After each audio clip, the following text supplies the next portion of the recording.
मोदी सरकार 3.0 ने प्रदर्शनकारी किसानों से दूरी बनाए रखने की रणनीति अपनाई है, जो किसानों के मुद्दों पर सरकार के दृष्टिकोण को लेकर चर्चा का विषय बन गई है। 3 कृषि कानूनों के खिलाफ हुए ऐतिहासिक किसान आंदोलन के दौरान किसानों की मजबूत एकता और लंबे संघर्ष ने सरकार को कानून वापस लेने पर मजबूर कर दिया था। हालांकि इसके बाद भी किसानों के कई प्रमुख मुद्दे जैसे एमएसपी की गारंटी, कर्ज माफी और फसल बीमा योजना में सुधार अब भी अनसुलझे हुए हैं।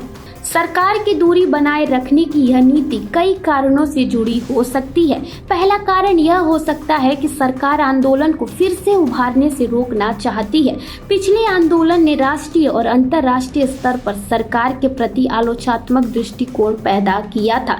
अब सरकार शायद सीधे संवाद के बजाय अपने नीतिगत कदमों के जरिए किसानों को राहत देने की कोशिश कर रही है। दूसरा कारण राजनीतिक हो सकता है। 2024 के लोकसभा चुनाव में बीजेपी ने ग्रामीण क्षेत्रों में भी अच्छा प्रदर्शन किया था। ऐसे में सरकार शायद किसानों के किसी भी नए विरोध आंदोलन से बचना चाहती है, ताकि इसका असर आगामी विधानसभा चुनाव पर न पड़े। तीसरा कारण प्रशासनिक हो सकता है।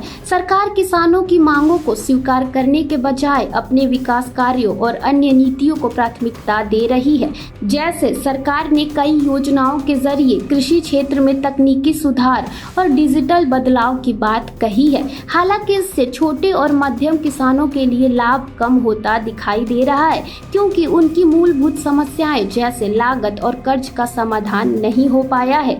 किसान संगठनों का कहना है कि सरकार का यह रवैया किसानों के विश्वास को कमजोर कर रहा है। उनका मानना है कि सरकार किसानों को गंभीरता से नहीं ले रही है और उनके मुद्दों पर ध्यान देने के बजाय दूरी बनाए रखने की रणनीति अपना रही है।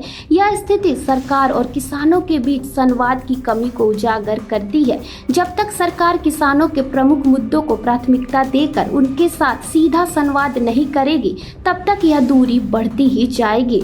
सरकार को किसानों की मांग को सुनने और उनका समाधान निकालने के लिए ठोस कदम उठाने होंगे।